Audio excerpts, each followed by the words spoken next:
Hey guys, today we're going to show you how to replace the gap seals on your AL3 hard folding truck bed cover. Let's get to it. The only tool that's going to be needed to get this job done is going to be a small flathead screwdriver. Take your flathead screwdriver and go to the edge of the seal next to the gap seal, and you'll stick and pry up and pull the seal off. We're going to remove this old part by taking our flathead screwdriver, going right underneath the edge of it and prying up. We're going to take a closer look at this gap seal. You're going to notice that there are ears on each corner of the gap seal. The side with the foam edge is going to install to the hinge side.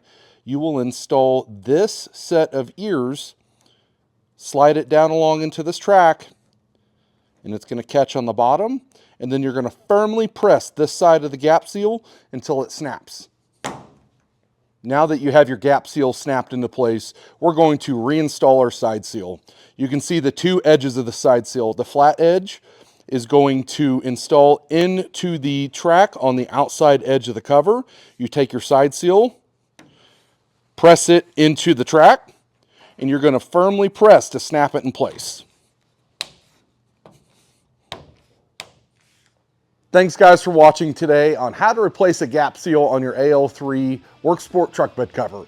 If you have any questions, give us a call at 1-888-554-8789 or shoot us an email at customerservice@worksport.com.